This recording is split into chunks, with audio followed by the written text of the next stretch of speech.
A serial killer murders his mother. Time snaps backward 18 years. And now, a 10-year-old boy must stop a killer who's been hiding in plain sight. This is Erased, the story of one man's fight to rewrite fate. Our story begins with a 29-year-old Satoru Fujinuma, who works as a pizza delivery guy and struggles with his failed manga career. But there's something unusual about him. He possesses a mysterious ability known as revival. Whenever a tragedy is about to happen, Satoru feels a strange déjà vu and is sent a few minutes into the past, forced to find the cause and fix it. It's not a superpower, it's a burden, and he has no control over it. One afternoon, while delivering pizza, Satoru experiences revival and prevents a truck accident.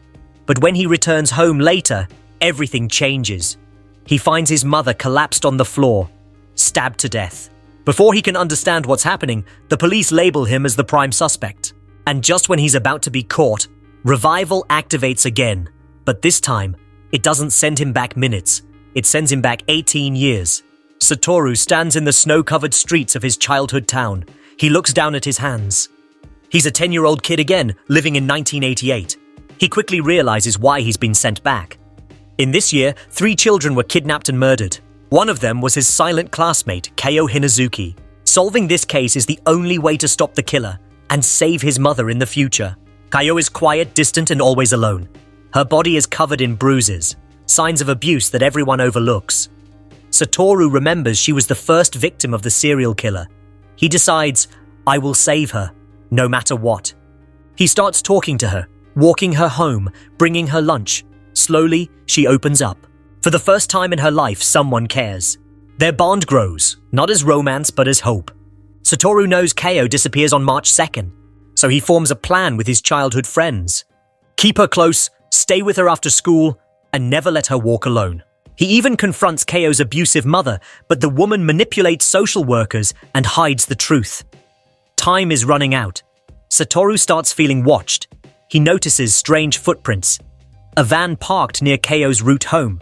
Suspicious adults near the school. Someone is preparing to strike. Desperate, Satoru hides Kayo in an abandoned bus. He brings blankets, food, and promises her safety. For a moment, it seems he's changed her fate. But something goes wrong. Just like the original timeline, Kayo vanishes. But this time, she isn't dead. Satoru races through the town and finds her hidden in the bus. Cold, scared, but alive. He brings her to his mom, Sachiko, who instantly understands the danger. Sachiko gives Kayo shelter, warmth, and motherly comfort she never had.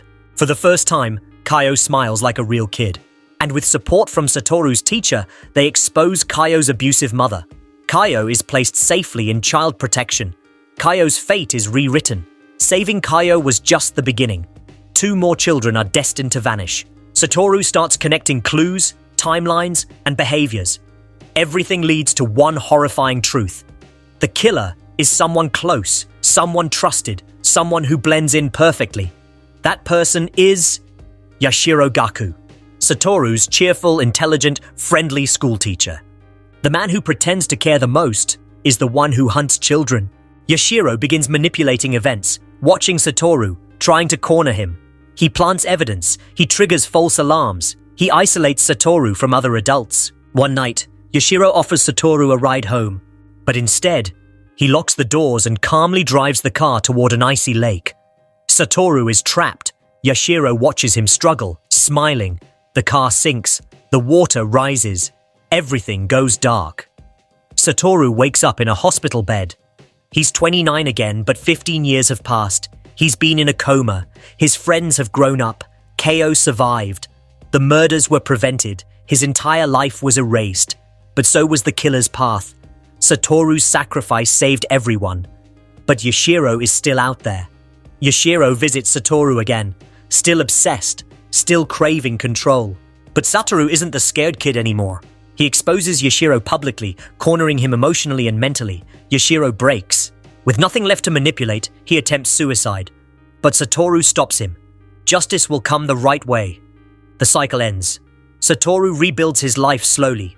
He becomes a stronger, kinder, more confident version of himself. Years later, he walks through the same bridge where he once felt helpless and meets someone he hasn't seen in years. A warm smile, A quiet recognition. Kayo. 2 lives saved. 2 futures rewritten. Time didn't erase everything. It rewrote the meaning of hope. If you enjoyed this recap of Erased, make sure to like, subscribe, and tell me which anime you want next. Your wish decides the next recap.